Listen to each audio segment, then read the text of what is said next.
주께 가까이 우리 찬양 드립니다. 주께 가까이 날 이끄소서 간절히 주님만을 원합니다. 채워주소서 주의 사랑을 진정한 찬양 드릴 수 있도록 주께 가까이 날 이끄소서 간절히 주님만을 원합니다.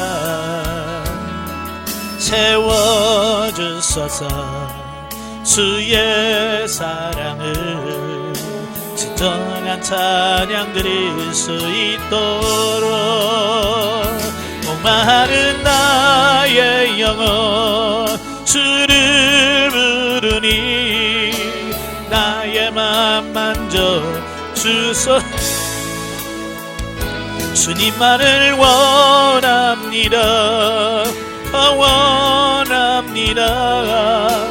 나의 맘 만져 주소서. 아멘. 기도하겠습니다.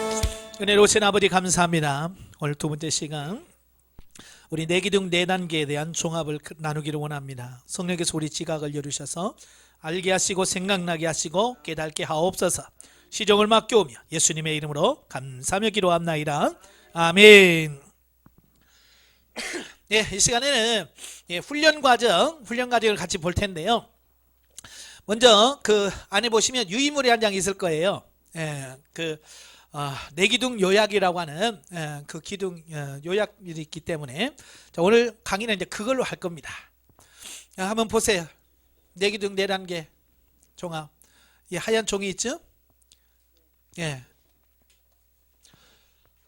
네, 훈련 과정 책 안에 있습니다.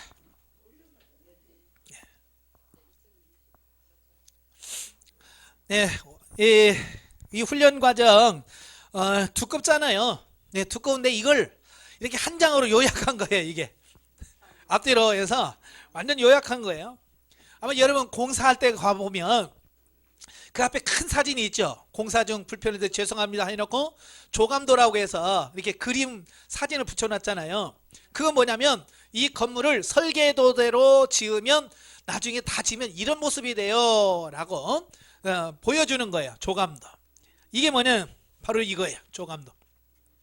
여러분들이 3년 동안 훈련을 잘 받으면 이런 식으로 이렇게 성장해서 이런 모습이 될 겁니다 라고 하는 그런 모습.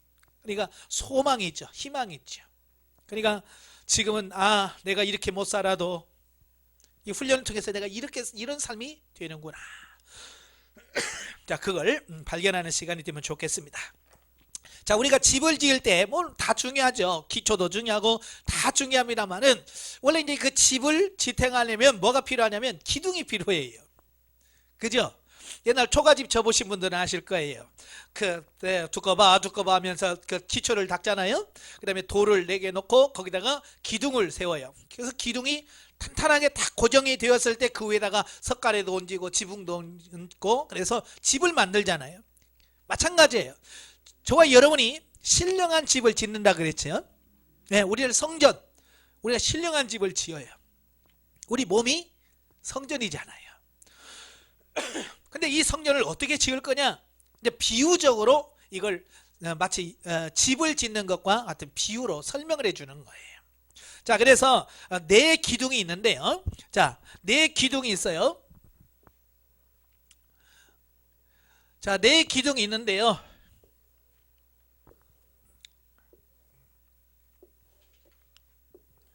자, 첫 번째 기둥이 무슨 기둥이죠? 성령의 구원사역.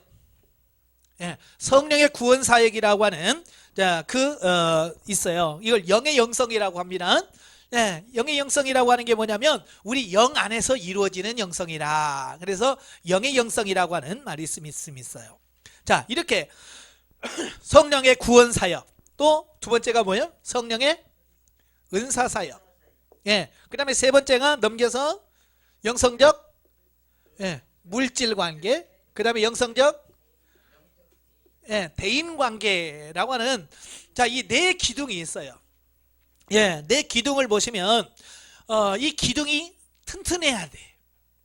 집을 짓는데 네 기둥이 있는데 기둥 하나가 무너지면 어떻게 될까요? 예, 다른 집도 다 무너지는 거예요. 자, 여러분도 신앙생활 하는 보면 어떤 분은 기도는 잘해. 그런데 물질에 약하고. 그러니까 어떤 사람은 성경은 잘 알아. 공부는 잘해. 그런데 기도는 못하고. 자, 이런 경우가 있어요, 없어요? 그렇죠. 그러니까 이 집이 들쭉달쭉 하는 거예요. 전부 다 기울어 있는 거예요, 이렇게. 한쪽으로 치우쳐 있는 거예요. 그러니까 여차하면 어때요? 하나님이 어디 있어? 나 오늘부터 교회 안 나가. 그렇게 되어지는 거예요. 왜냐하면 이 기둥이 튼튼하지 못하고 이렇게 기울어 있으니까 그냥 여차하면 무너져 버리는 거예요. 그래서 이 영성훈련 뭐냐면 이 기둥을 차근차근 잘 세우자 이거예요. 그것도 하나만이 아니라 여러분 기둥 하나 세워놓고 집 바로 못 세우잖아요. 내 기둥이 조화롭게 잘 세워져야 된다. 그 말씀은 하는 거예요. 그러니까 이 강의를 들으면서 내가 부족한 게 뭐지? 아, 내가 기도가 부족했나? 내가 성경이 부족했나? 아니면 물질을 내가 내 맘대로 썼나? 아니면 대인관계를 내가 못하고 있나? 이런 부분들을 깨달아서 빨리 무너지려고 하는 기둥들을 바르게 세워서 견고하게 해 놔야 돼요. 그래야 이 집이 흔들리거나 무너지지 않는 거예요. 아시겠죠? 자, 이렇게 네 기둥이 있는데요. 자, 네 기둥이 그냥 하나의 기둥이 아니라 네 단계로 구분이 되어 있어요. 자, 그 성지순례나 이런 데 가면 기둥이 막 10m, 20m 이렇게 올라가 있거든요. 근데 그게 돌 하나로 만든 게 아니라 이게 한 계단, 두 계단에서 이렇게 착착착착 쌓여 있어요. 마찬가지로 이 하나의 기둥을 이루기 위해서 네 단계가 있다. 그래서 네 기둥, 네 단계라고 하는 말을 씁니다. 자, 그래서 성령의 구원 사역을 한번 보십시오. 자, 성령의 구원 사역의 제 1단계가 무슨 단계라고 그랬어요? 예, 그러죠. 자연 상태. 예, 그 다음에 두 번째 단계를 예, 윤리 단계. 세 번째 단계를 진리 단계. 네 번째 단계를 생명 단계. 생명 단계. 이렇게 네 기둥 네 단계로 이렇게 구분이 되어 있어요. 자, 그래서 앞으로 여러분도 이 차근차근 이게 성장해가는 이런 과정이에요. 사람으로 말하면 초등학교 수준, 중고등부 수준, 정령대학부 수준, 어른으로서의 삶. 영적인 단계로 이렇게 구분이 되어 있어요. 지난번에 여러분 상담 받으셨지요? 상담 받으면 뭐가 나와요? 제일 먼저 내 영적인 수준, 내 영적인 단계가 어느 단계가 탁 나오잖아요. 그 단계가 나오면 아, 내가 이 수준이구나. 이 수준에 머물다 아, 내가 가야 될 게 높구나. 이걸 바라보면서 이제 저 높은 곳을 향해서 어때요? 그냥 가려는 거예요. 예, 지금까지 뭐냐면 요게 없었어요. 목표가 없었던 거예요. 그러니까 뭐야? 전부 다 아유, 이 정도면 됐지 뭐. 나만큼만 해봐. 그래서 맨날 자기들끼리 도토리 키재기식으로 아이고 집사님보다 내가 기도 5분 더 하니까 내가 당신보다 내가 더 나아. 예? 당신 11조 얼마 하지? 나는 얼마 하니까 당신보다 내가 믿음이 더 좋아. 이런 거예요. 사실 그게 별로거든요. 11조 조금 더 낸다고 되는 게 아니고요. 그죠? 봉사 한두 가지 더 한다고 해서 되는 게 아니잖아요. 이 도토리 키재식으로 이 밑에서만 막 재고 있는 거예요. 예. 그게 하나님께서 야, 답답해서 좀 커라. 이제 성장해라. 언제까지 그러고 있겠냐? 이제 그러시는 거거든요. 자, 그래서 자연 상태란 뭐냐? 자, 정의를 보십시오. 자, 자연 상태의 정의는 뭐냐? 영혼의 자기 존재를 발견, 인식하는 단계다. 그랬습니다. 그러니까 이 자연 상태가 있는데 이 자연 상태는 뭐냐면 자기 안에 영이 있단 말이에요. 내 안에 영. 영 없는 분 있어요, 없어요? 자, 영 없으시 손 들어봐요. 영 없으면 어디 가 있어야 돼요? 최소한 영안실은 가 있어야 돼요. 그러니까 지금 이 자리에 앉아 있다는 말은 이 안에 영이 있다는 얘기죠. 근데 문제는 뭐냐? 내 안에 영이 있다는 것을 내가 인식하고 있느냐? 못하느냐? 이 차이예요. 대부분의 사람들은 글쎄 있다는데 신앙생활 오래 하신 분도 있지. 예, 근데 설명해봐라 그러면 글쎄. 왜냐하면 내 안에 영이 있다는 건 알지만 실질적으로 내가 인식하고 알지는 못한다 그 말입니다. 겨우 한다면 죽어봐야 알지. 죽어봐야 천국 가봐야 아 내 영혼이 이런 거구나, 내가 이만큼 성장했구나, 그때서야 알지. 그때 가면 늦는다니까요. 그렇잖아요. 천국 가가지고 아이고 내 영혼이 2살밖에 안 됐네, 더 커야지. 아니에요. 천국에는 시간이 없어요. 그러니까 쉽게 말하면 성장이 없어요. 무슨 말인지 아시죠? 시간이 없다는 말은 성장이 없다는 얘기예요. 그러니까 예를 들어서 2살로 천국을 간다 그러면 영원히 2살로만 누릴 수 있는 그 복, 2살까지만 누릴 수 있는 그 행복을 누리며 사는 거예요. 그래서 왜 우리가 성장해서 가야 되는지, 그죠? 우리가 왜 성장해서 천국에 가야 되는지 그걸 아는 거예요. 천국 가서 구경하시고 오신 분들 보면 그 애기들도 있고, 예? 어떤 분은 그래, 그 집이 없는데 그냥 꽃밭에 사람들이 막 살더래. 누구냐? 노숙자들이에요. 천국 노숙자들. 천국은 갔어. 천국은 갔는데 뭐 상이 있어야지, 뭐 집을 지어놓은 게 있어야지. 그러니까 꽃밭에서 사는 거예요. 그것만도 얼마나 행복해요. 지옥 불구덩이에 들어가네 그냥 그건 훨씬 낫지만, 요한복음 14장에 예수님 뭐라고 그랬어요? 내가 아버지께로 간다. 뭐하러 간다? 처소를 예비하러 간다. 내가 가서 집 짓고 오겠다. 네, 지금 집 짓고 있어요. 여러분이 지금 뭐하고 있어요? 집을 짓고 있는 거예요. 집을 지어요. 지금 이 집을 짓고 있어요. 네, 물론 이제 그 집을 지으려면 어떻게 해야 돼요? 재료를 공급해 줘야 되죠. 지금 예수님께서는 열심히 지금 여러분 집 짓고 있어요. 뭐하고 기다리냐? 여러분이 재료를 올려주기를 기다리시는 거예요. 네. 집을 지으면 재료가 있어야 되잖아요. 그래서 여러분들이 봉사하면서 또 하나님께 감사하면서 말씀에 순종하면서 오늘 하나님 벽돌 100장 올려드립니다, 하나님 오늘 문짝 하나 올려드려요 하고 이렇게 말씀에 순종하면서 그 재물을 하나님의 나라를 위해서 심을 때 그게 하늘에 상달이 되면 그 재료 가지고 하나님께서 야 오늘 김 집사가 벽돌 몇 장 올렸다, 싸라. 그러면 천사들이 막 여러분 집 짓고 있고요. 재료가 없네요. 그러면 주님께서도 기다리는 거예요. 언제 올리나? 그래서 여러분들이 이 물질 관계, 대인 관계 잘해야 되는 이유가 그런 거예요. 이런 물질을 하나님께서 물질을 주신 것은 왜? 예, 천국에 집 지으라고 재료로 주신 거예요. 그러니까 열심히 일해서, 여러분이 열심히 일해서 버는 거 가지고 주의 일을 위해서 열심히 심으면 그게 세상에서 심은 게 되지만 하나님의 날에 심은 게 되어서 그게 여러분이 집이 된다 그 말이에요. 이게 비유예요. 아시겠죠? 자, 영이 있단 말이에요. 우리 안에 영이 있어요. 근데 이 영이 있다는 사실만 알지 인식을 못한다 그 말이에요. 근데 그 영이 내 안에 있구나 라고 해서 인식해가는, 알아가는 단계를 자연 상태라 그런다 그 말이에요. 아시겠죠? 자, 그래서 여러분들이 이제 상담을 받으시면서 이 자연 상태는 어디까지냐? 가난 2-5 때까지. 그 다음에 윤리 단계는 어디냐? 3-5까지. 진리 단계는 4-5까지. 자, 상담 받으면서 여러분들이 이제 영적인 단계가 어느 단계입니다 라고 이렇게 쭉 제가 설명을 드리잖아요. 자, 여러분 지난번에 상담 받을 때 주로 어디라고 그랬어요? 자, 광야라고 그랬죠. 예. 광야가 있어요.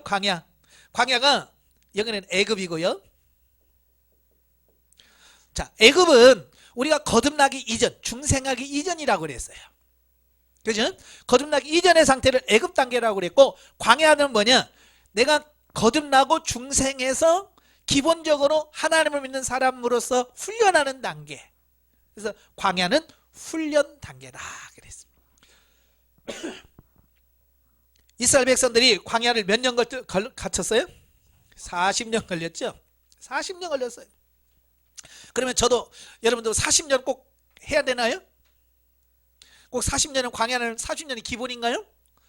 그러면 60세에 뭐 구원받으시는 분은 40년 하려면 100살 넘어야 되겠네? 그게 아니란 말이에요. 이게 40년 걸렸다고 하는 말은 그만큼 그들이 하나님 말씀에 불순종하고 얼마나 고집피웠는 요걸 보게 되는 거예요. 사람마다 이 광야의 기간은 달라요. 빨리 깨닫고 빨리 변화되면 올라가는 거고, 그렇지 못하면 평생을 여기서 광야에서 뱅뱅뱅뱅뱅 이스라엘 백성들처럼 그 자리에서 그 자리, 그 자리에서 그 자리, 그 자리에서 그 자리 돌다가 그냥 광야를 통과하지 못하고 죽어. 이 찰스 솔로몬이라고 하는 분이 영성과 영적 치유라는 책을 쓰셨어요. 나중에 여러분 같이 볼 거예요. 그 책에 보면 그분이 말씀하기를 대부분의 성도들이 광야를 통과하지 못하고 광야에서 죽더라. 그분이 영성가예요. 성도들의 모습을 가만히 보니까 자기들은 뭐 대단한 수준이라고 아는데 그분이 보니까 이 광야를 통과하지 못하고 여기서 다 죽는 거예요. 다 죽어. 그 모습이 너무 안타까운 거예요. 그래서 야, 이거 어떡하냐? 이거 영적으로 빨리 이걸 통과시키는 게 이게 중요하겠다. 예, 그런 거예요. 그래서 저도 처음 훈련을 받고 상담을 받았을 때 광야 8이더라고요. 광야가 10단계까지가 있는데요. 예, 광야 8이래. 처음에는 애굽 아닌 것만 도 얼마야? 라고 하는 어떤 그런 안도감도 있다가 아니 목사를 광야 8이라니 이게 말이 되냐? 이 두 가지 생각이 막 왔다 갔다 하더라고요. 예? 그래서 하나님 앞에 하나님 그럴 수 있어요. 목사로 광야 8이라니 말이 됩니까? 그래도 요 정도는 가 있어야 되잖아요. 제가 그렇긴데 하나님께서 그게 맞다. 내 수준이다. 제가 어떻게 이해할 수 있을까요? 그러니까 너희 교회 유치부 많지? 유치부에서 5살에서 6살짜리를 봐라. 그게 너의 수준이야. 참, 우리 하나님은 기가 막혀요. 내가 알 수 있는 수준, 내가 깨달아 알 수 있는 수준으로 가르쳐 주시니 얼마나 감사한지. 예. 그때 제가 교회에서 유치부를 했거든요. 인천에서 목회할 때 제가 담임 목사예요.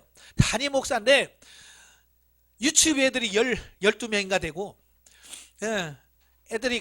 애들이 뭐 좀 있어요. 그래서 20몇 명, 25명도 되는데 누구를 시켜도 유치부를 못해. 집사람을 시켜도 안 되고 젊은 사람을 시켜도 유치부를 못해요. 그래서 천상 담임 목사인 제가 유치부 교사로 유치부를 하는 거예요. 근데 왜 그렇게 제 말을 잘 듣는지 몰라. 12명이 됐는데 쫙 잘 들어. 그래서 나는 유치원 4명 있는 줄 알았어.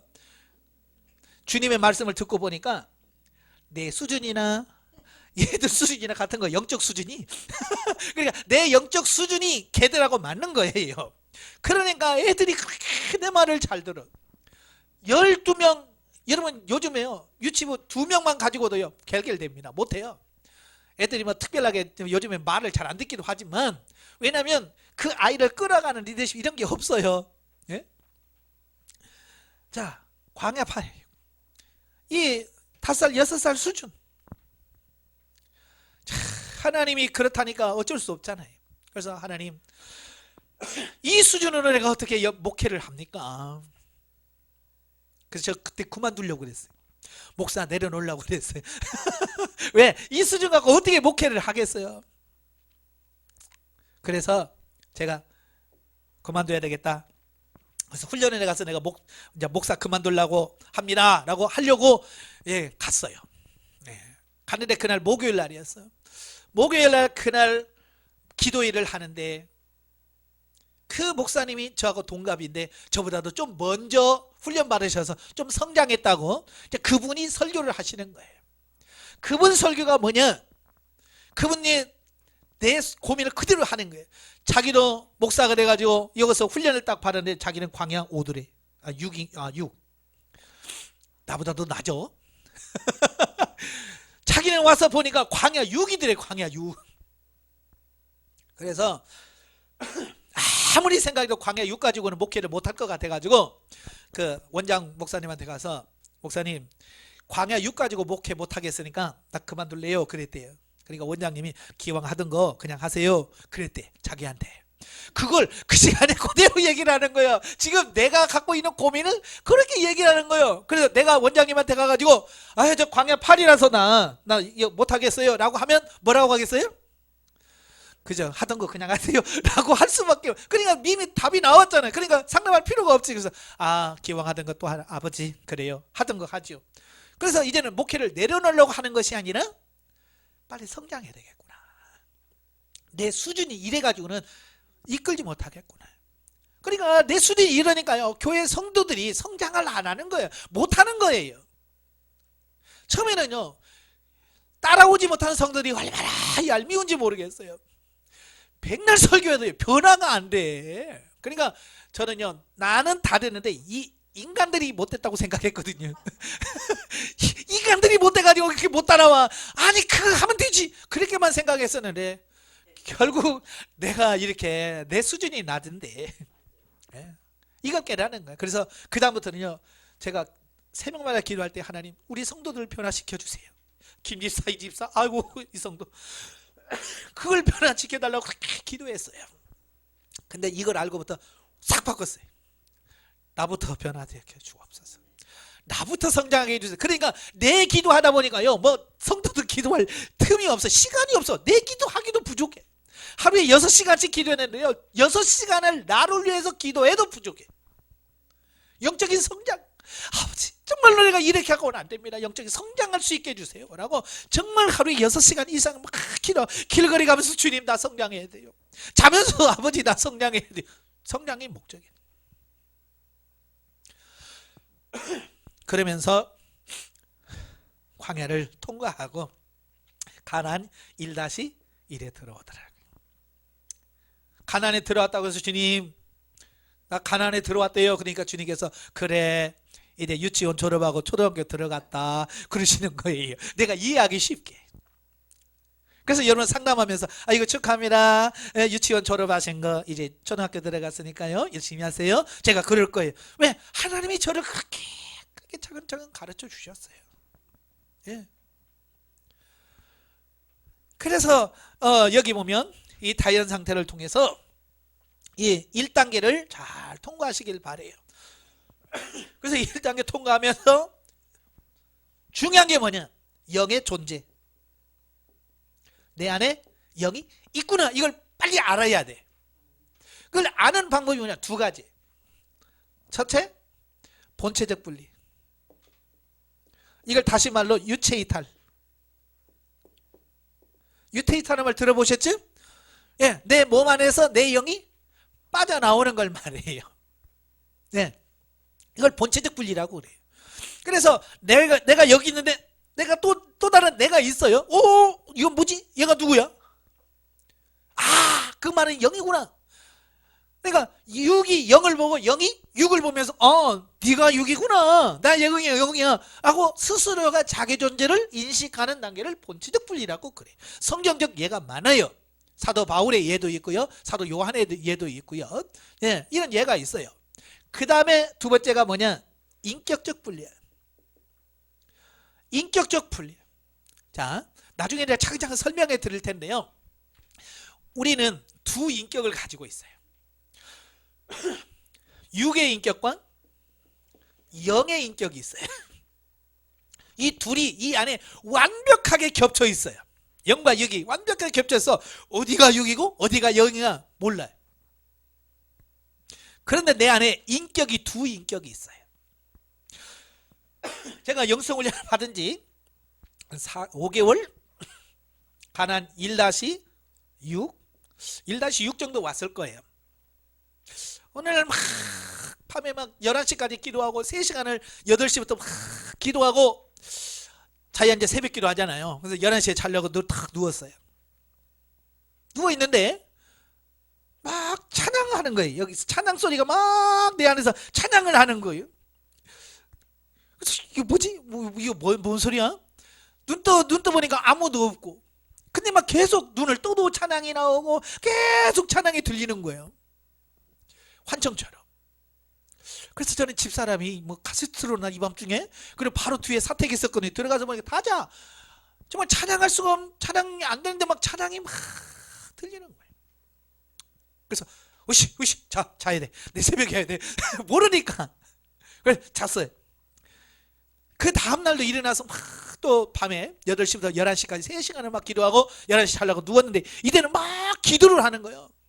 기도를 하는데 어제 찬양처럼 막 그게 하늘로 막 올라가는 거 있잖아요. 그죠? 여러분들 기도하다 보면 그런 느낌 있죠? 막 이 기도가 막 하늘로 막 올라가는 그런 기분, 그 느낌, 그 감정에 막 하나님 그 기도가 막 하늘로 쫙 올라가는 그 느낌인데, 내가 경험을 안 해봤으니 그게 뭔지를 모를 수 있어요. 그래서 제가 생각하는 게 겨우 내가 미쳐가는가 보다. 내가 너무 여기 빠져가지고 정신이 지금 혼란해가지고, 예? 정신 분열증이 일어나나 보다. 이렇게 생각을 했어요.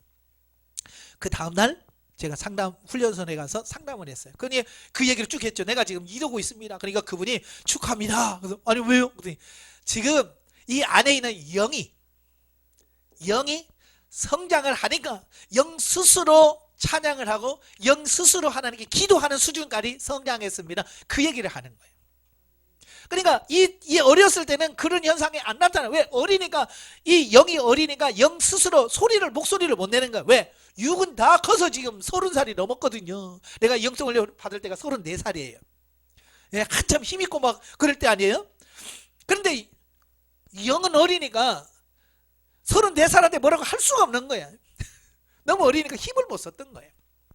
그러다가 이제 조금 나이가 크니까 이제 얘기를 하는 거예요. 마치 비유로 보면 그런 거예요. 형제지간이 많으면 나이가 차이가 나면요 형님한테 말 못합니다. 저는 이제서 저희 큰형님하고 이렇게 말 자유롭게 하니까 몇 년 안 됐어요. 왜냐하면 저희 큰형님하고 저하고 20살 차이예요. 저희 큰형님하고 저하고요 20살 차이예요. 아버지뻘이에요. 아버지뻘. 그러니까 어렸을 때요 제가 나서 이제 조금 세상 살만하니까 형님 그러는데 다른 친구 아버지뻘인 거예요. 그러니까 말을 못하겠네. 말을 그냥 밥 먹어요 뭐 이러지 뭐 깊은 이야기를 못했어요. 저도 이제 결혼하고 30살 40살 되니까 아유 형님 뭐 이렇게 지금 뭐 이렇게 되지 옛날에 그 뭐 안 되더라고. 나이차가 너무 크니까. 제 동생은 저보다 3살 어리거든요. 그러니까 저희 큰 형님하고 23살 차이 나요. 지금도 얘는 말을 못해. 그래서 큰 형님이 전화를 하면 얘는 안 받아. 그러니까 형님이 뭐라 그래. 얘는 내가 전화하면 안 받아. 왜냐면 이게 너무 차이가 나니까 이게 말하는 게 너무 어려운 거예요. 이게 어렸을 때 계속 했으면 모르는데 그렇지 못하니까 지금도 어려워요. 마찬가지. 이게 영과 육의 차이가 너무 크니까 영이 감히 육에다가 말을 못 걸어. 그러다가 어느 정도 성장하니까 이제 영이 끽소리를 내는 거예요. 아시겠죠? 그전에는 끽소리를 못 냈어요. 영이 있지만 지금 여러분도 마찬가지예요. 영이 왜 여기서 말을 못하냐면 끽소리를 못하는 거예요. 사실 어렸을 때는 우리 야 형님도 그냥 어때요? 뭐 아무것도 못해 그냥 하고 이렇게 주눅들 수밖에 없는 거예요. 밥 먹다가도 눈치만 싹 가면 이러잖아요. 바로 그 수준에. 그러니까 끽소리를 못해요. 여러분 영도 마찬가지. 육이 너무 강해 지금. 그러니까 영이 끽소리를 못해. 그래서 지금 영이 있으나 없어. 왜? 자기 소리를 못 내고 있는 거예요. 그런데 성장하니까 소리를 내는 거예요. 그래서 겨우 저도 가난 1-6이 돼서야 영이 깨 하고 내가 살아있어 하고 소리를 낸 거예요. 아시겠죠? 크게 찬양하고 막 기도하는 그거였어요. 아, 내 안에 영이 이제 있구나 막 그걸 아니까요. 막 신이 나고서 영이 저는 확실하니까요. 확신이 확 드는 거예요. 아, 정말 내 안에 있구나. 말로만 들었던 그 영이 있구나. 알게 되는 거예요. 그러면서 그 영이 인정하기 시작하고 제가 이제 기도를 하잖아요. 막 기도하면 내 안에 영도 막 따로 막 기도합니다. 그러니까 성경에 육도 기도하고 영도 기도하고 이게 이해가 되는 거예요. 육이 찬양하면 영도 같이 찬양을 해요. 심지어 제가 찬양 인도하면서 막 찬양하지요. 그러면 이 안에서 영이 코러스로 맞춰줘요. 막 어쨌든 막 베이스로 쫙 깔아주고 이 영이 막 테너로 쫙 깔아주는데 막 그럴 때면요 진짜 막 머리부터 발끝까지 전기가 막 쥐쥐쥐쥐 오면서 막 그 진짜 그 전율을 느끼는 거예요. 정말 살아있는 느낌, 그런 느낌을 받아요. 그러면서 영이 점점 역할을 자기 제자리를 찾아가더라 그 말이에요. 아시겠죠? 자, 그러다가 이제 두 번째 단계가 윤리 단계죠. 자, 윤리 단계 정의하면 뭐죠? 하나님의 말씀을 영혼의 지성 이성을 통해 윤리적 차원에서 지켜 행하는 단계다. 자, 가난 2-5가 되면 여리고를 통과하게 되고요. 자, 이때부터 윤리 단계가 시작이 돼요. 자, 윤리 단계 수준은 뭐냐? 우리 사람으로 보면 중, 고, 중학교, 고등학교 수준이라고 보시면 돼요. 그래서 여러분 사춘기 들어가면 애들이 가장 먼저 주장하는 게 뭐예요? 그렇죠. 자기 내 권리. 그죠? 내 권리는 뭐야? 자기서 자꾸 권리를 찾으려고 하는 거야. 그래서 엄마들이 야 이거 해라 그러면 안 해. 왜? 싫어. 왜? 자기 자리를 찾아가는 거예요. 자기 권리를 찾아가는 거예요. 0도 마찬가지예요. 그래서 이 가난 2-5가 되면 0과 6이 대립을 하게 되고 분리가 되고요. 아시겠죠? 그래서 이걸 뭐라고 말하냐면 제2의 광야. 이 다른 말로 0의 사춘기. 이 가난 2-5부터 3-10까지 이 수준을 영적 사춘기 제2의 광야라고 그래요. 이게 무슨 말이냐면 가난에 들어왔는데 성장했는데 내가 느끼는 것은 마치 예전에 누렸던 광야에서 느낀 느낌 그대로예요. 그러니까 성장했다는데 왜 그렇지?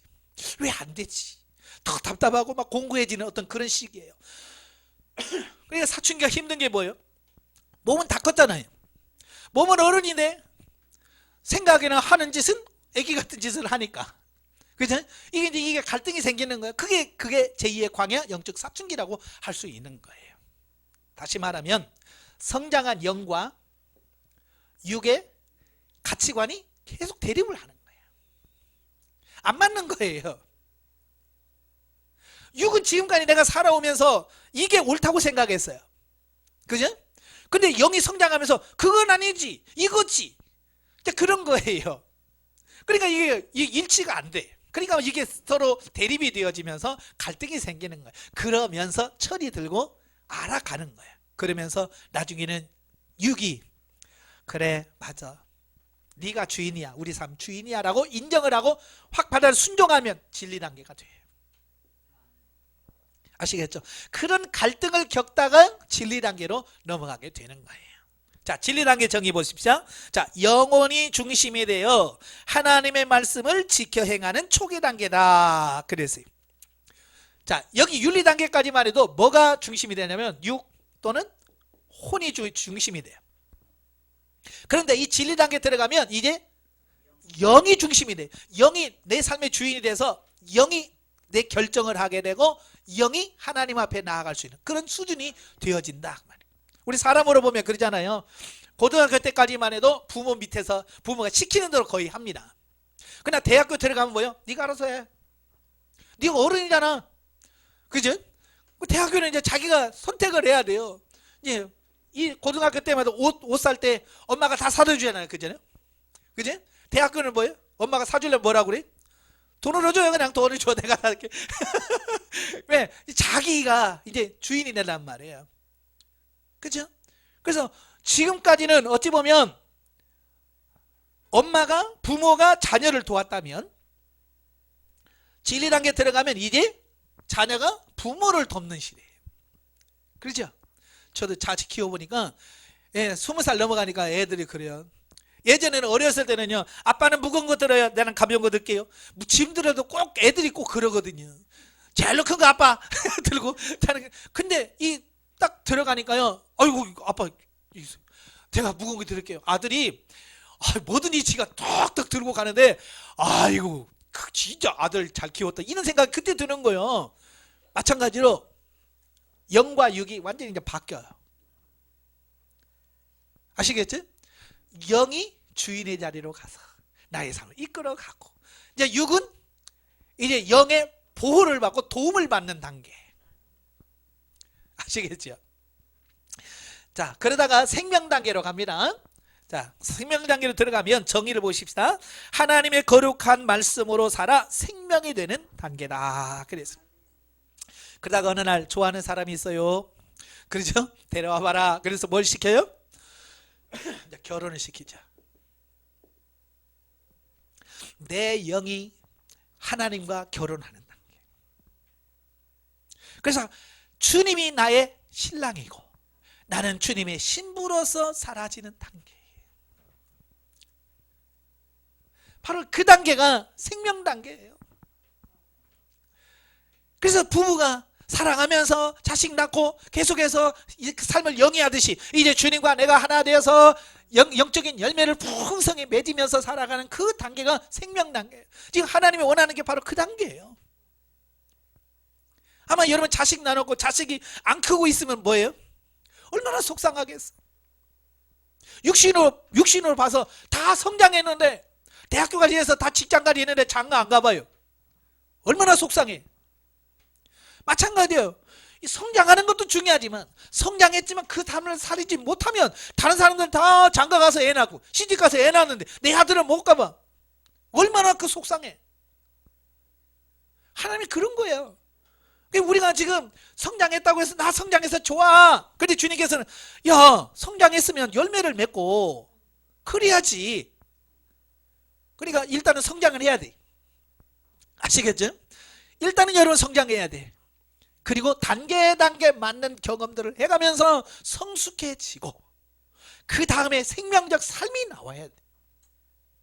이게 영혼 성령의 구원사역 영에서 일어나는 일이에요. 아시겠죠? 이제 뭐 이렇게 간단하게 하고요.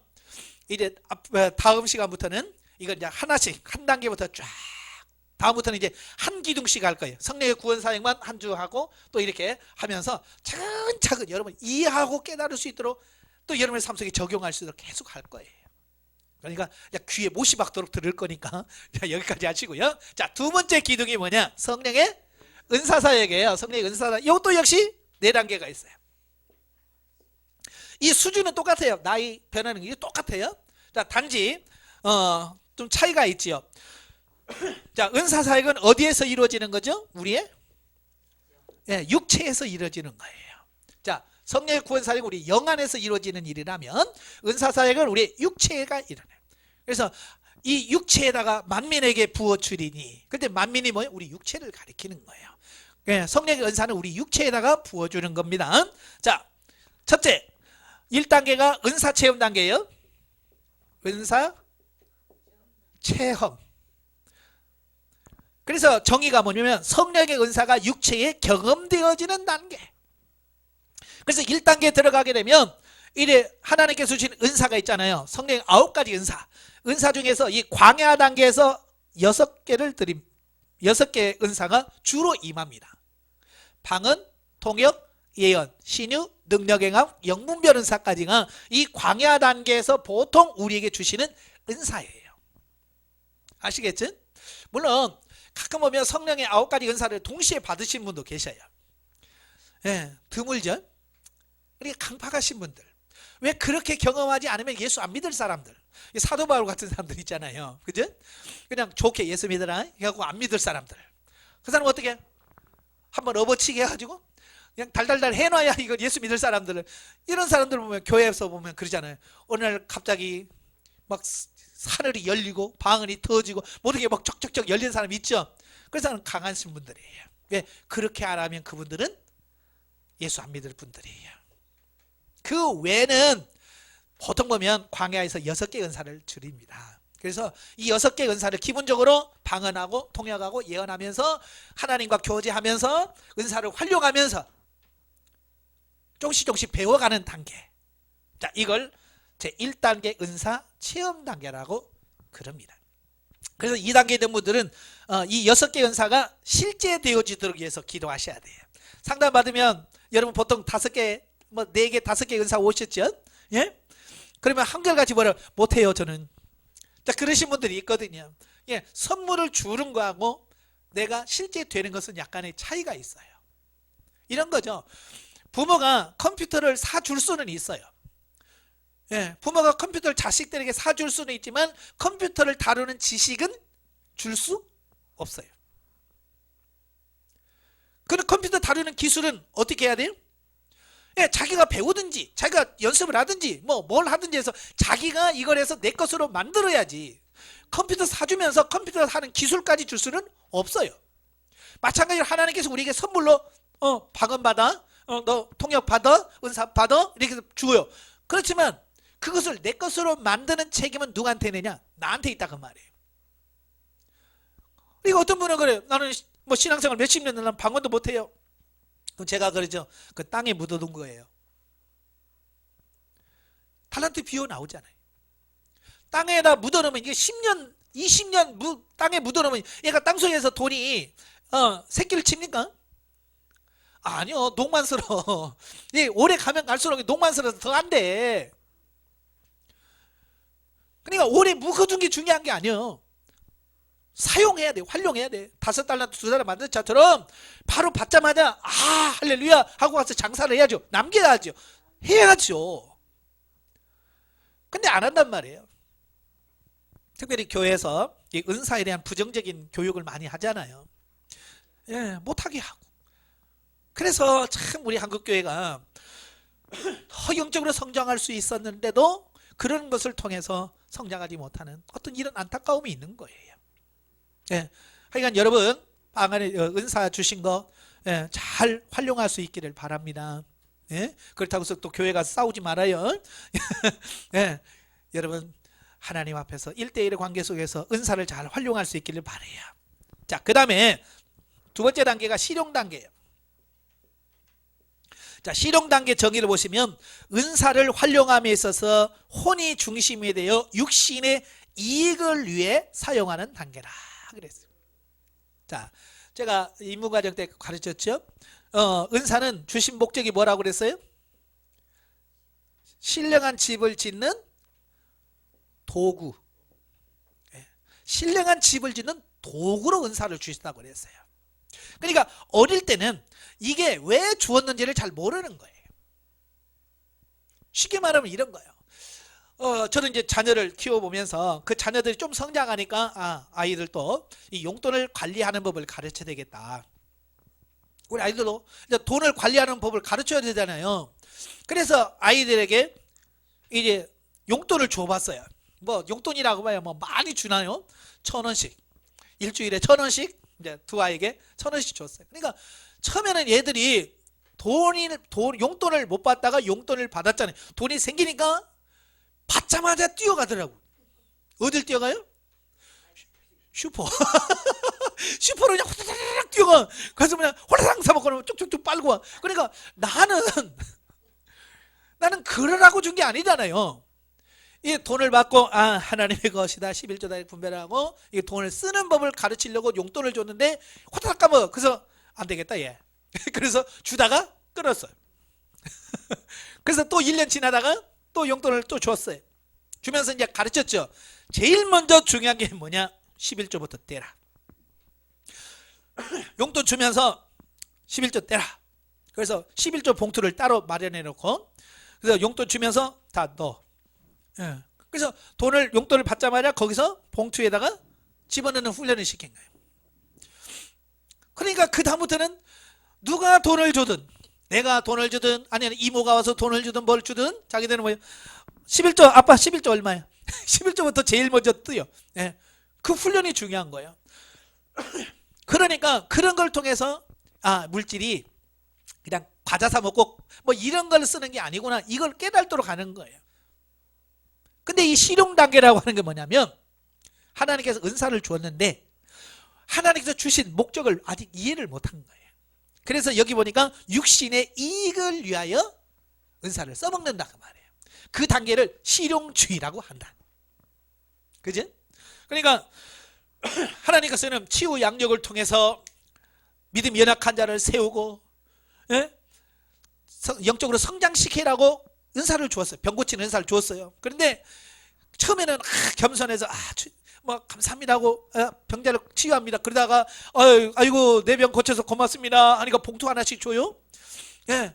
그러니까 막 그것도 10만 원도 되고 어떤 애는 20만 원 돼요. 그러면 이제 시간이 점점 흐르면 뭐예요? 내가 한번 안수해서 나오면 이게 봉투를 주는구나.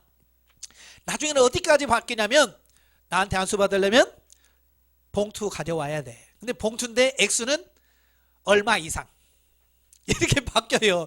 그게 뭐냐? 이걸 위해서 써먹는단 말이에요. 지금 이런 사람들을 실용주의자라고 그래요. 실용주의자. 은사 실용주의. 지금 그런 사람 있어요 없어요? 많아요. 예. 어느 큰 교회 목사님, 성도 권사님이 와가지고 저한테 그래. 우리는요 가난하면요 담임 목사 안수도 못 받아요. 그래서 뭔 소리요? 그랬더니 자기 교회 담임 목사님한테 안수 받으려고 하면 석장 갖고 가야 된대. 석장 30만 원? 동그라미 하나 더 넣어야 된대. 그러니까 담임 목사님 만나서 담임 목사님한테 안수기도 한번 받으려면 봉투에다 300만 원을 갖고 비서실에 가자. 비서실에서 순서 이렇게 시간을 짜서 만나게 해준다는 거예요. 그게 뭐예요? 실용주의에 빠진 거예요. 그분도 처음부터 그런 게 아니에요. 이게 받다 보니까 이게 그게 챙기는 게 재밌거든요. 그래서 그래 버리는 거예요. 사람도 그래요. 그래서 그 사람은요 평생 여기서 멈춰버려. 이 단계, 진리 단계가 있는데, 하나님께서 원하는 진리 단계가 있는데 안 나가. 거기까지 안 올라가. 그냥 여기서. 왜? 재밌거든요. 병 고치고 아유 신령합니다 뭐 그러지. 에? 아이고 고생했습니다 하고 막 먹을 거 사주지, 봉투 넣어주지. 그러니까 그 재미가 빠져버린 거야. 그래서 올라가지는 않아요. 진리 단계 보세요. 진리 단계는 뭐냐? 내 말을 받는 단계로 성령님의 지도 인도를 따를 때 삶이 하나님의 말씀대로 이루어진다는 사실을 깨닫는 단계다. 그러니까 질병을 치유하고 고치면서 모든 게 하나님의 말씀대로 되는구나. 그래서 하나님의 뜻대로 살아야 되는구나. 그래서 이 하나님의 뜻대로 말씀대로 사라지는 단계, 이 단계까지 가야 되는 거야.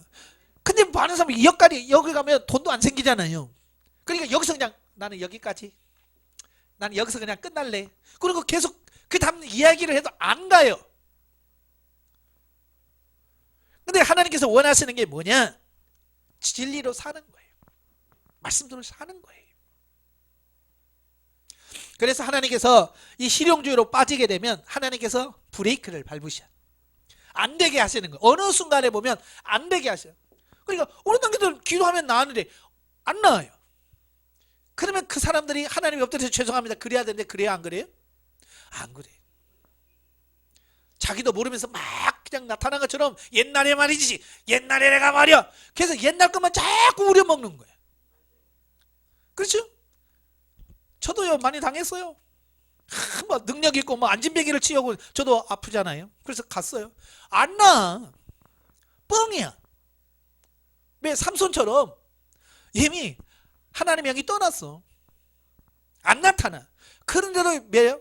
내가 말이지 몇 년 전에 안진뱅이를 겪고 이 실용 단계 때 하나님께서 경험시켜 주시니라고 봉사가 눈을 뜨고 했거든요. 그러니까 그것만 계속 우려먹는 거야. 그건 아니에요. 빨리 하나님의 엎드려서 주님 제가 잘못 사용했네요. 하나님의 뜻을 위해서 써야 되는데 내 욕심 찾겠습니다. 회개해야 돼.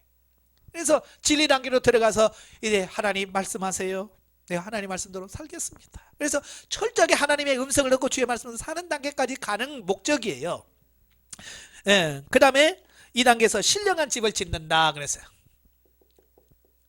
신령한 집 건축. 언제? 진리 단계부터. 그래서 철저하게 이때부터 이제 신령한 집을 짓을 때 내가 하나님의 말씀을 듣고 순종할 때 하나씩 차곡차곡 벽돌 하나씩이 올라가는 거예요. 근데 이게 순종 안 하면 안 된단 말이에요. 그래서 아버지 어떡하지요? 아버지 뭐부터 해요? 라고 자꾸 하나님께 물어서 주님께서 말씀대로 순종해 갈 때 그때부터 벽돌 한 장 한 장 올라가고 순종할 때 이렇게 해서 집이 쫙쫙쫙 지어져 올라가는 거예요. 네. 그러니까 열심히 해야 되겠죠? 벽돌 10장 가지고 집 못 짓잖아요. 벽돌 10장 갖고 뭐 하죠? 개집도 못 줘. 10장 갖고는. 에? 이게 수백 장 되고 수천 장이 되어야 그래도 사람 살만한 집이 되지. 그래서 한두 가지 해놓고 아이고 나 다 됐어요. 아니야. 끊임없이 순종하면 순종하고 그래야 돼요. 아시겠죠? 그 다음에 생명 단계예요. 생명 단계는 정의, 신령한 집으로 건축이 되고 난 후 성령님의 지도와 인도를 받아 생명적인 삶을 살아가게 되는 단계다. 그러니까 이 단계는 이제 생명 단계 들어가면 이제 신령한 집이 여기서 완성이 돼요. 완성이 되면 여러분 집을 지으면 완성이 되면 어떻게 하죠? 입주하잖아요. 입주. 그죠? 입주해요. 이걸 내주라고 그래요. 내주. 삼위 하나님이 내 안에 내가 지은 내 집에 들어오셔. 이걸 내 주라고 그래. 그래서 내 주, 내 제. 내 주, 내 제. 내 주는 뭐냐? 내 안에 살려고 들어오시는 거고, 내 제는 여기서 거하시고 사시는 걸 말해요. 여러분이 집에 들어가면 뭐예요? 살림하잖아요. 마찬가지요. 하나님이 내 안에서 살림하는 거예요. 내 제. 이 안에서 역사하셔서 뭔가가 나오는 걸 말해요. 예? 그래서 뚝딱뚝딱 하면 밥이 나오고, 뚝딱뚝딱 하면 성소하고 뭐 이게 다 나오는 거예요.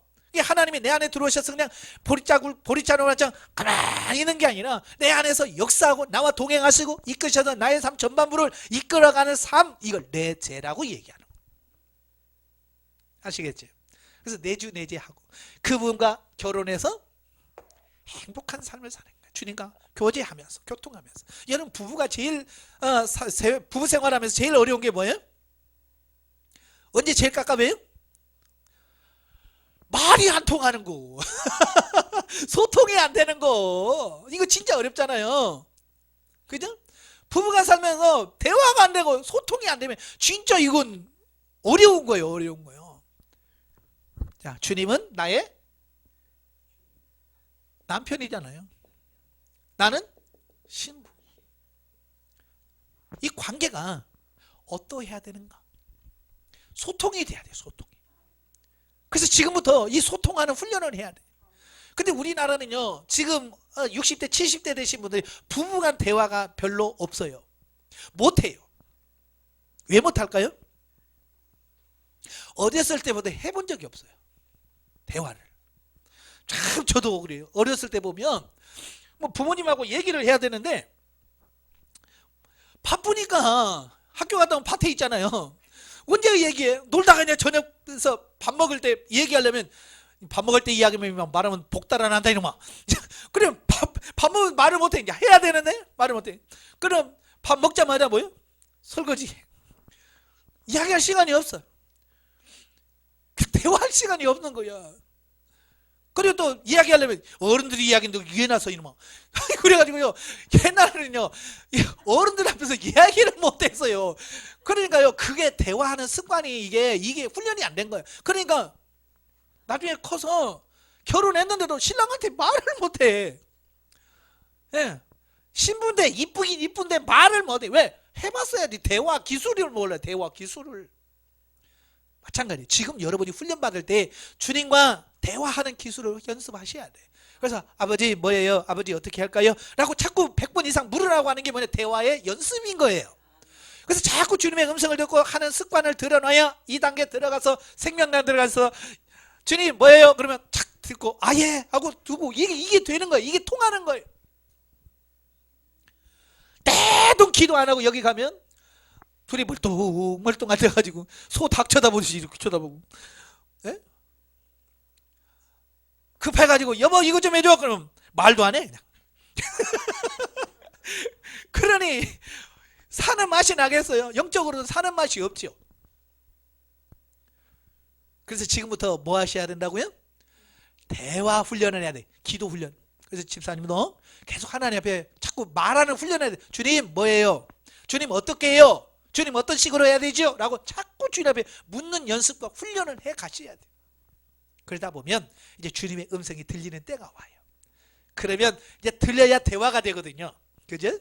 예, 이거 해라. 그러면 왜 제가 해야 되는데요? 그럼 이거 이래서 너 이거 해야 돼. 예. 하는 거예요. 예. 그러면서 점점 성장해 가는 거예요.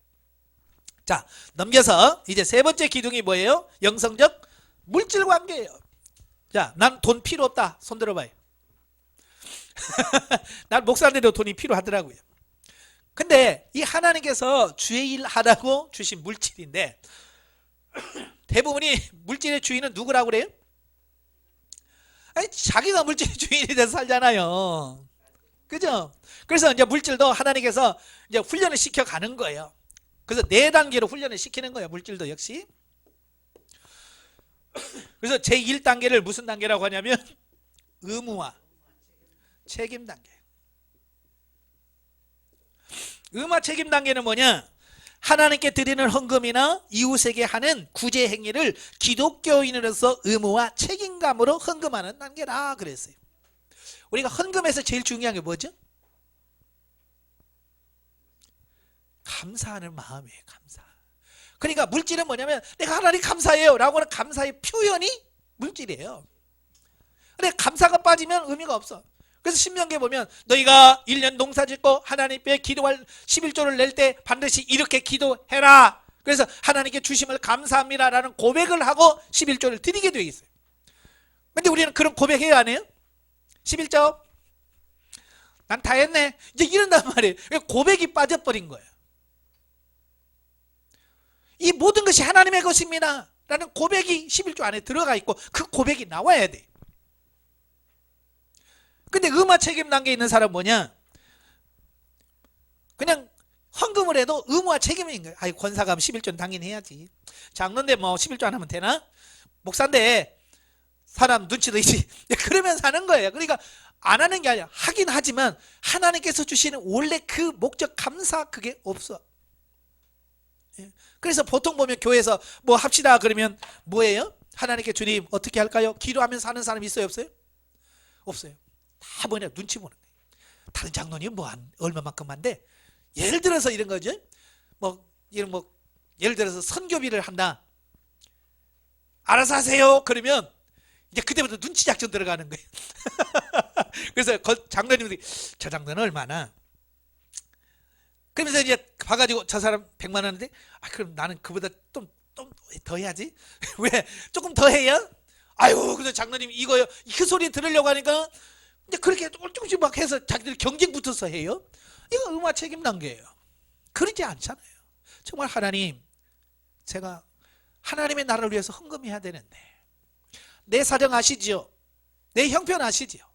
얼마 하기를 원하십니까?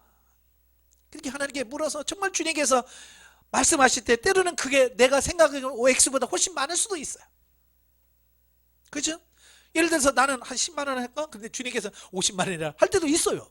왜? 내 믿음을 키우고 또 그 하나님의 나라를 위해서 그렇게 할 필요성이 있을 때 그렇게 하시는 거예요. 예, 그런데 우리는 뭐예요? 눈치 봐가지고 아이고 권사가 5만 원 했어? 그럼 나는 6만 원 했지. 하나님께 묻지도 않고 하나님 50만 원을 원하는데 우리는 5만 원, 6만 원 땡 하고 끝내버리는 거예요. 예, 의무와 책임 단계이기 때문에 그렇다고 말해요. 아시겠죠? 이 단계에 머물러 있으면 안 돼요. 그래서 이 단계는 뭐냐? 물질의 주인은 누구냐? 나. 자, 어떻게 알 수 있다고요? 물질의 주인이 난지 아닌지 어떻게 알아요? 그냥 한 번만 여러분 질문하면 알아요. 여러분 헌금할 때 누가 결정해요? 내가 결정하는 거예요. 예? 주정금 얼마 내가 결정해. 아유 이번 달 수입이 많으니까 뭐 기분 좋다 10,000원.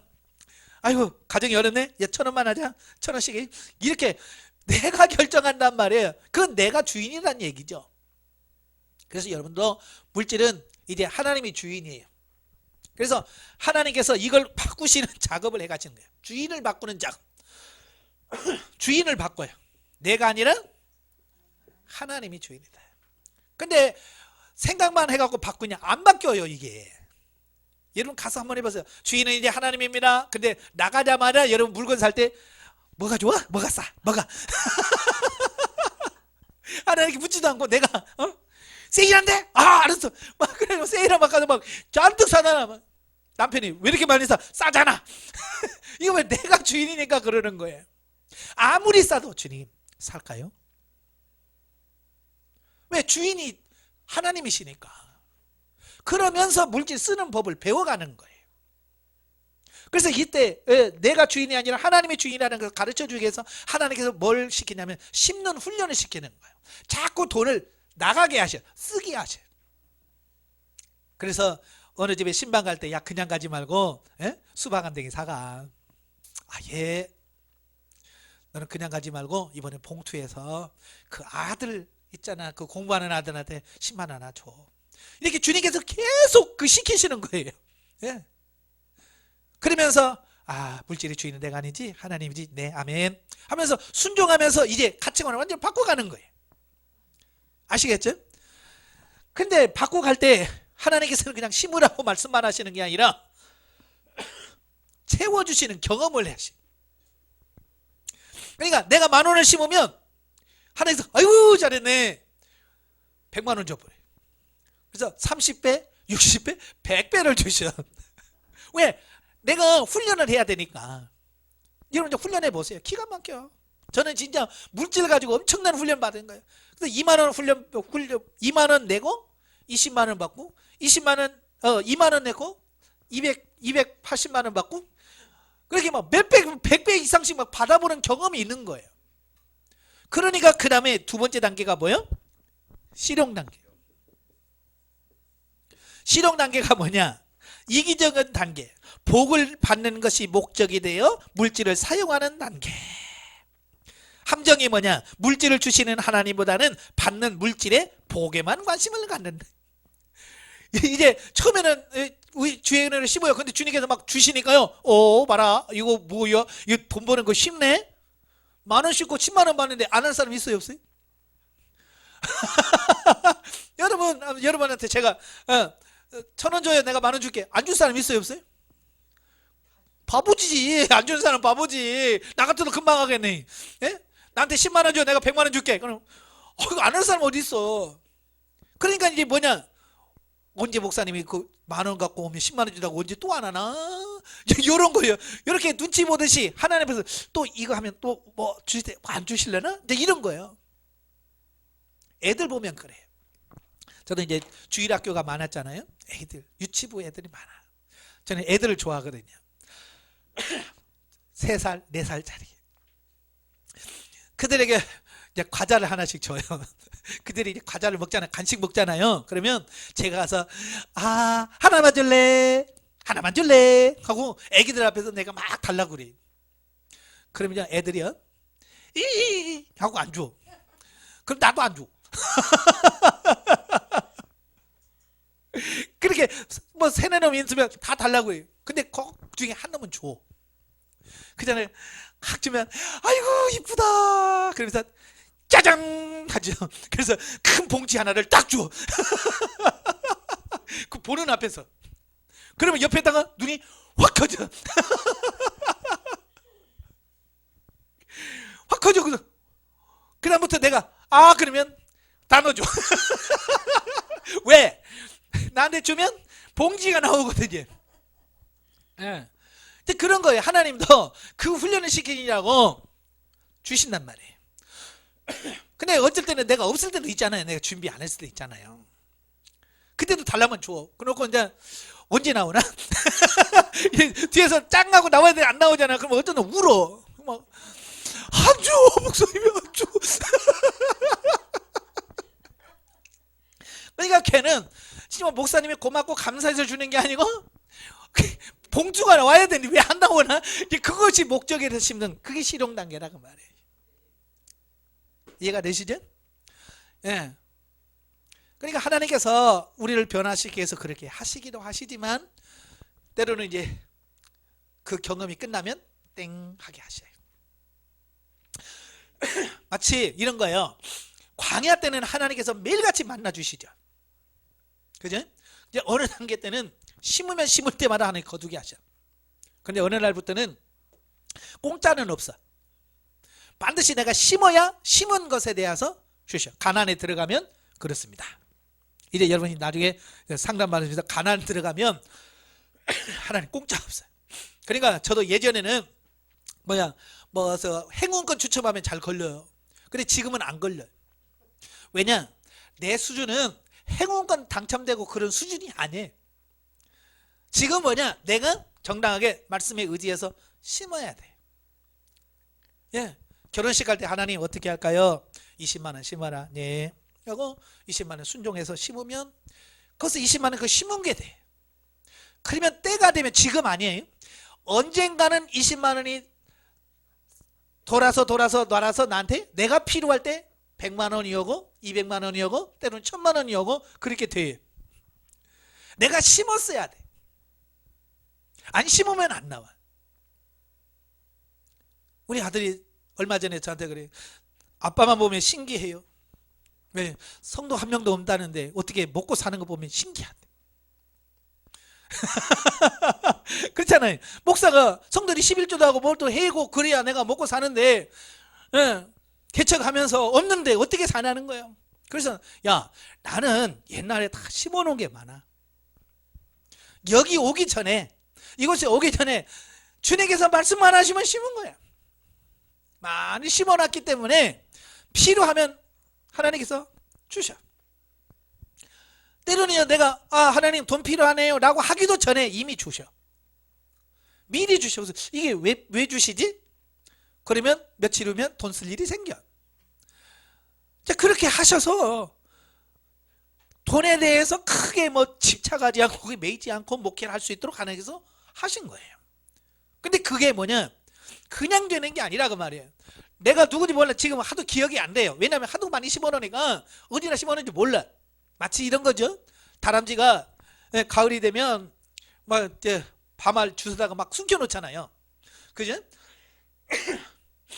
그러니까 이 다람쥐도 하도 많이 숨겨놓으니까 어디다 숨겨놓은지 모르는 거야.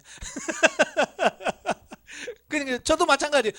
심어놓으니까 어디서 날지 몰라. 근데 거기서 싹이 난다는 얘기는, 열매를 맺는다고 하는 것은 언젠가는 그 심어놓았기 때문에 열매가 맺는 거예요. 그냥 공짜는 없어요. 그래서 지금도 여러분도 물질을 열심히 심으십시오. 자, 그러다 보면 진리 단계로 들어가게 되죠. 자, 진리 단계 들어가면 심고 거두는 단계. 물질에 대한 소유의 개념이 하나님의 것으로 확신되어지고 진리로 심어 의의 열매로 거두는 단계다. 진리 단계 들어가게 되면 심고 거두는 원리를 알게 돼. 원리라는 게 그렇게 심고 거두는 이게 이거구나. 이제 원리를 알면 당연히 이제 그대로 원리대로 심고 원리대로 거두는 그런 부분이 되어집니다. 그래서 농부들이 그러잖아요. 밭 한 마디기면 씨앗이 얼마 들어가고 그것을 심으면 몇 가마가 거두고, 이게 딱 계산이 딱 나오잖아요. 마찬가지예요.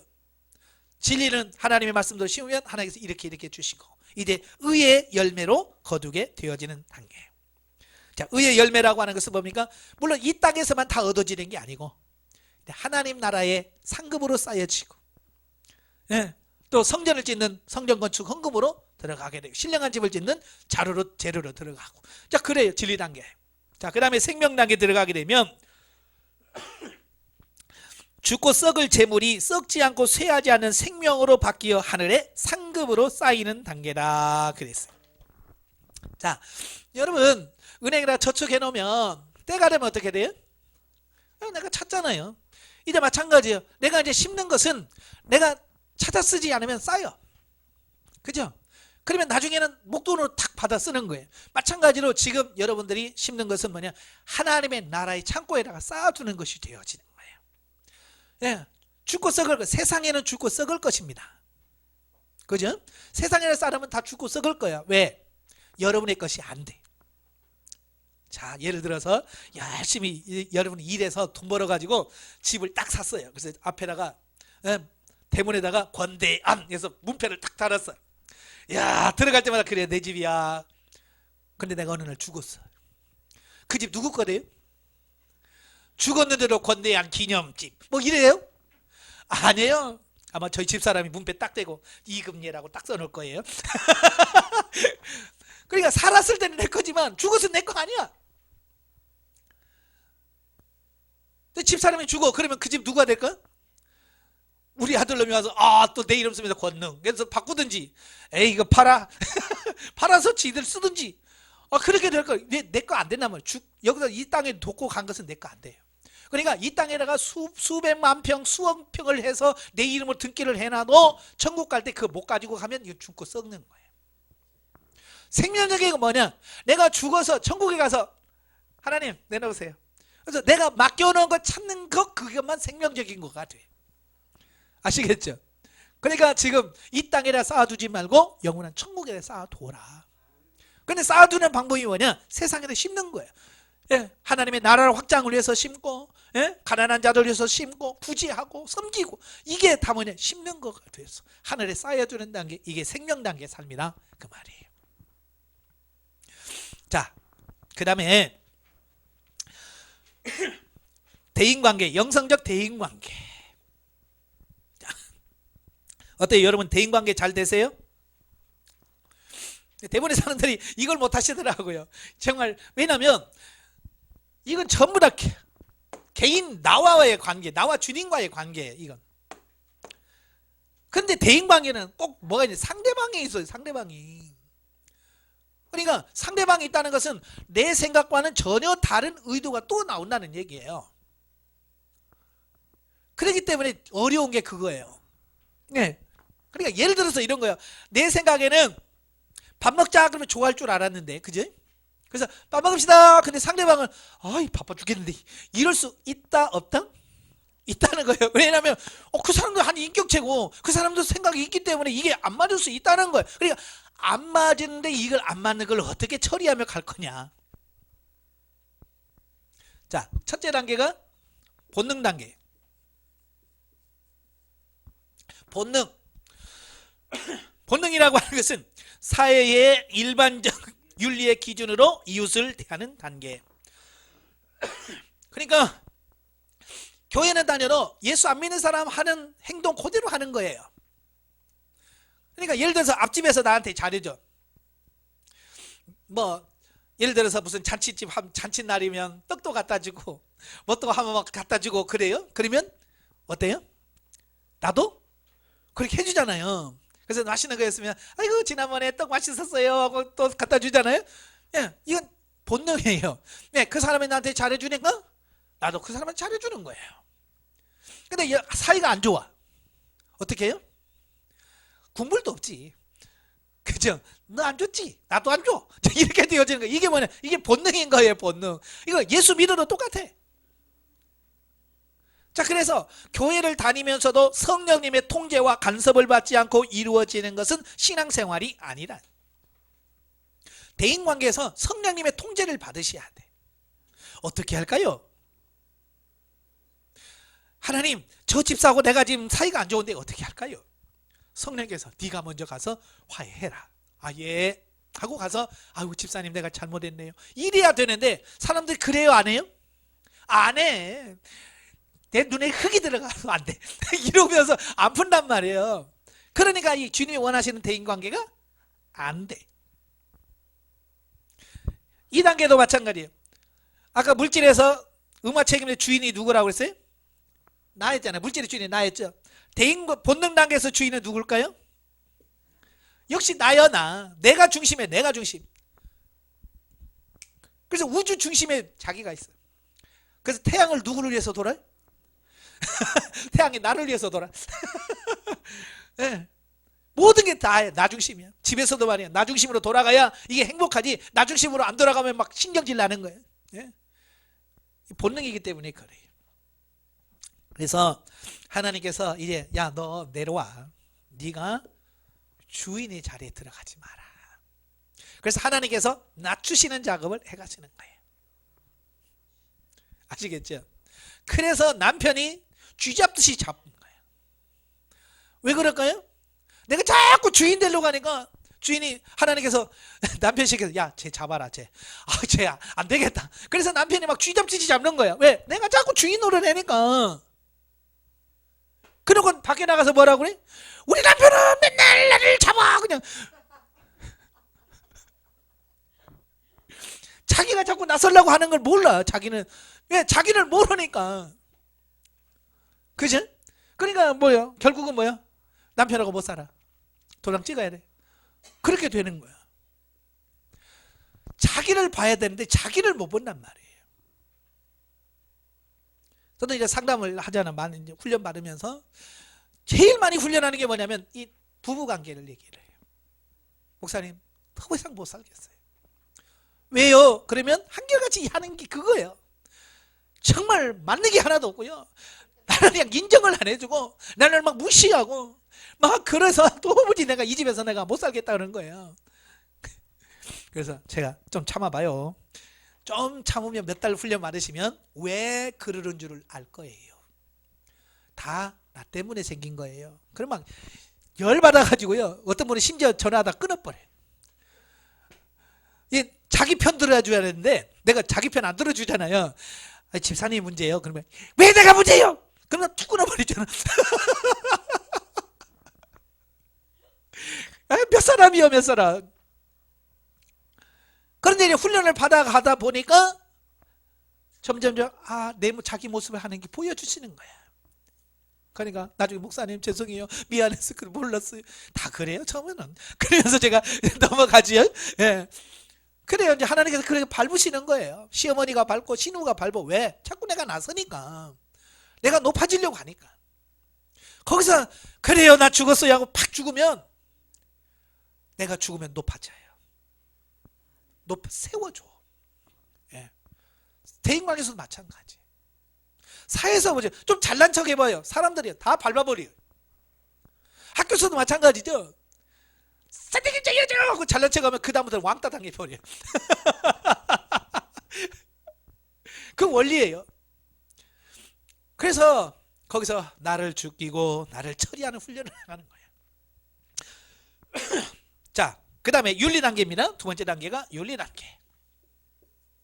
자, 윤리 단계 정의를 보시면 뭐예요? 자기중심적인 사람이 하나님과 이웃에 대한 사랑의 윤리 단계로 발전하는 단계라. 예, 자기만 생각하는 사람이 이제 하나님과 이웃을 조금 사랑할 수 있는 사람으로 바뀌어지는 거예요. 마치 애기들 보면 그러잖아요. 무조건 뭐 먹을 거 있으면 집으로만 들어가죠. 그죠? 근데 그 아이가 좀 더 크면 어떻게 돼요? 옆에 사람도 챙길 수 있는 아이가 되잖아요. 그죠? 다 훈련으로 되어지는 거예요. 저도 우리 애들 어렸을 때부터 훈련시키는 게 늘 그거예요. 과자를 주잖아요. 봉지를 딱 줘요. 터서 주고 딱 줘요. 그러면서 아빠 줘.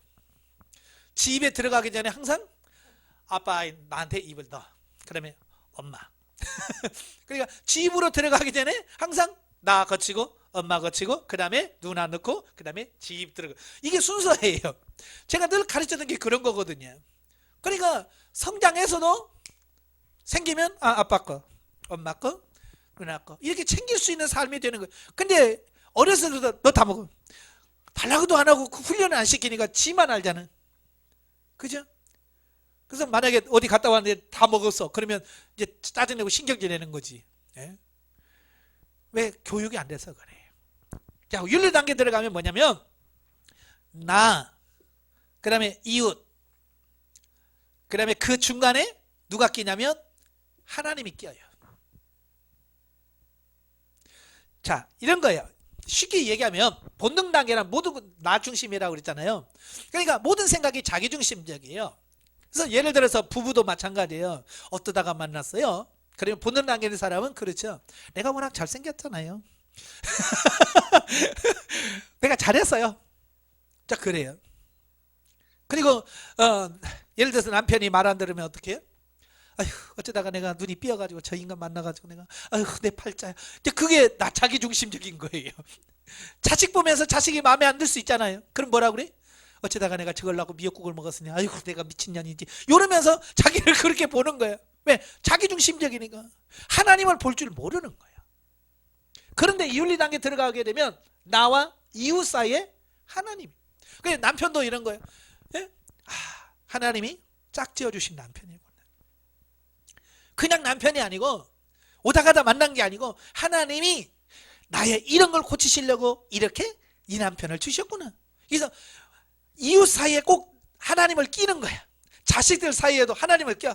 내가 어쩌다 이런 걸 난 게 아니라 하나님께서 내게 선물로 주신 아들, 자녀, 이런 그 사이에 하나님이 끼니까 이제 생각이 달라지고 그 사람을 바라보는 시각이 달라지는 거예요. 그래서 하나님이 짝져준 남편이니까 애나는 밥을 먹든지 말든지 배고프면 먹겠지, 이게 아니라 하나님 어떻게 하면 남편에게 이렇게 할까요? 어떻게 하면 남편에게 맛있는 반찬을 섬겨드릴까요? 이렇게 되어지는 거예요. 왜? 하나님께서 짝져주신 남편이고 하나님 주신 선물이기 때문에. 자녀들을 대할 때도 마찬가지야. 시킨 대로 해. 그게 아니라 하나님 이 자녀를 어떻게 키울까요? 어떻게 양육할까요? 그래서 하나님 앞에서 기도하면서 자녀를 양육하고 부부관계를 맺을 때에 그 관계가 아름답게 바뀌어지는 거예요. 그래서 이제 세 번째 단계 진리 단계에 들어가는 거예요. 자, 진리 단계에 들어가게 되면 영혼이 주체가 되어 대인관계를 맺게 되는 시점으로 상대방을 통해 하나님이 말씀하고 있다는 것을 인식하는 단계라 그랬어요. 이 점점 하나님을 인정하다 보면 이제 뭐가 보이냐면 상대방을 통해서 하나님이 말씀하고 있다는 사실이 인정되어지는 단계. 지금 여러분 남편이 하는 말이 뭘로 들려요? 잔소리로 들리면 아직 모르는 거예요. 아, 하나님이 남편의 입을 통해서 내게 이런 말씀하셨구나. 네, 아멘 하고 순종해가. 이게 진리 단계예요. 그래서 내가 진리 단계에 왔냐 안 왔냐, 그럼 뭐 저한테 상담 안 받아도 돼. 남편이 말할 때 잔소리로 들리면 나는 아닌 거고 아직. 그죠? 남편이 하는 말이, 아내가 하는 말이 하나님의 음성으로 들리면 아, 나는 진리 단계에 왔어. 스스로 체크할 수 있는 부분이에요. 교회에서도 하나님, 목사님이 강대상 말할 때 아, 하나님께서 말씀하시네 하고 그 말씀을 아멘 하면 진리 단계에 들어갈 수 있어요. 근데 아이고 우리 목사님 맨날 그 소리가 그 소리고 그 말이 그 말이고 아이고 맨날 이러면 이거 아니 모르는 거야 이거. 아시겠죠? 이게 상대방을 통해서 이 귀만 열리면요 어린 아이를 통해서 하나님의 음성이 들려요. 예. 심지어는 예수 안 믿는 사람의 입을 통해서 나오는 말이 하나님 음성으로 들려. 그래서 진리 단계 들어가셔야 돼. 대인 관계. 그 다음에 이제 생명 단계죠. 영중심으로 풍성한 대인 관계의 삶이 흘러넘치는 단계로 신분에 맞는 삶을 사는 단계라 그랬어요. 이 단계 들어가게 되면 이런 거 다 초월해서 이제 신분 하나님께 주신 신분 5가지 신분이 있죠. 하나님 나라의 자녀, 하나님 나라의 왕, 하나님의 거하시는 성전, 하나님의 신뢰의 제사장, 그 다음에 신부. 자, 이런 신분으로서 내가 넉넉하며 이러면서 사는 거예요. 그러니까 여러분들이 어른이 됐다고 하는 게 뭐예요? 어른이 됐다는 것은 밑에 사람 챙기면서 사는 거 아니에요? 시어머니가 됐다는 얘기는 야 삼자 이게 아니잖아요. 내가 시어머니가 됐다고 하는 말은 며느리 챙기고 아들 챙기고 손자 손녀 챙기면서 넉넉히 이렇게 하는 게 시어머니가 할 일이에요. 그렇죠? 성장했기 때문에 그게 가능한 거예요. 이게 시어머니가 돼도 성장하지 않은 시어머니는, 본능 단계에 있는 시어머니는 뭐예요? 용돈 안 주냐? 왜 안 오냐? 이 본능 단계에 있는 사람은 그렇게 밖에 말 못하는 거예요. 그러나 대인관계가 생명 단계에 들어가신 분은 그도 한 영혼이야. 며느리도 한 영혼, 자식도 손자도 한 영혼으로 바라보고 그를 존중하고 인정해주고 하나님 앞에 기도하면서 영혼을 맡길 수 있는 단계까지 가게 되어지는 거예요. 아시겠죠? 그러니까 하나님께서 지금 이 영성훈련을 시키시는 건 뭐냐? 지금 이 밑바닥에서 지금 박박 기고 있는 우리를 계속 여기서 광야에서 뺑뺑뺑뺑뺑뺑 돌면서 아이고 죽겠네 살겠네 맨날 그런 우리를 그 단에 멈추지 아니하시고 성장시켜서 생명단계의 풍성한 삶을 살 수 있는 자로 만들기 위해서 우리 훈련시키시는 거예요. 그러니까 해야 돼요? 말아야 돼요? 하기 싫으면 말아요. 난 손해 안 봅니다. 절대. 저는 절대 손해 안 봐요. 안 하면 여러분이 손해요. 왜냐하면 결국 하나님 앞에 갔었을 때 네가 세상에서 얼마나 누렸느냐가 아니에요. 얼마만큼 성장했고 얼마만큼 하나님 말씀대로 생명적 삶을 살았느냐, 이게 상급이 되어지는 거예요. 왜 하늘에 상급이 없다고 하냐면 이런 삶을 살지 않으니까 상급이 없는 거예요. 이런 삶을 살면 상급이 되는데. 광야에서 이스라엘 백성들이 40년 살았잖아요. 광야에 40년 동안 뭐 재산이 늘었어요? 뭐 했어요? 없어요. 줄었어. 도리어 광야는 줄어요. 한번 인구조사하는 거 보세요. 60만 3,550명이었죠. 나중에 40년 훈련받고 가나안 들어가려고 다시 한번 조사해보자 해보니까 182명이나 줄었어. 여러분 정상적으로 40년 동안 자식을 낳고 했으면요 60만 3,550명이 배 이상 성장해야 돼요. 예? 그 숫자가 60만이 아니고 120만 정도 돼야 돼. 그 숫자가 정상적으로 성장했다면 40년 동안. 근데 성장이 안 되고 마이너스 182명이 된 거예요. 왜 우리가 신앙생활하면서 왜 예수 믿는 사람보다 못하고, 심지어는 예수 믿었는데 왜 옛날보다 예수 안 믿을 때보다 못하냐? 광야 생활에서 맨날 뱅뱅을 도니까 이게 안 되는 거예요. 이게 빨리 성장하셔야 돼요. 성장해서 가나안에 들어가야 짓지 않는 집이 내 거 되고 심지 않은 포도원이 내 것이 되고 하늘에 신령한 것들이 내 것이 되어지는 은혜가 있어요. 저는 그걸 알기 때문에 이렇게 목소리 터지라고 지금 여러분한테 강의하면서 영성을 좀 하라 그렇게 말씀하시는 거예요. 끝까지 승리하셔서 생명단계에 들어가서 생명단계 삶을 누리시길 바랍니다.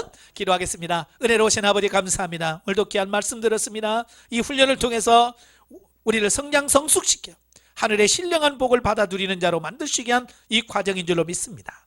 이 과정을 잘 통과하여 승리하는 우리 모두가 되어질 수 있도록 도와주시옵소서. 예수님의 이름으로 감사하며 기도합나이다. 아멘. 하나님께 영드립니다.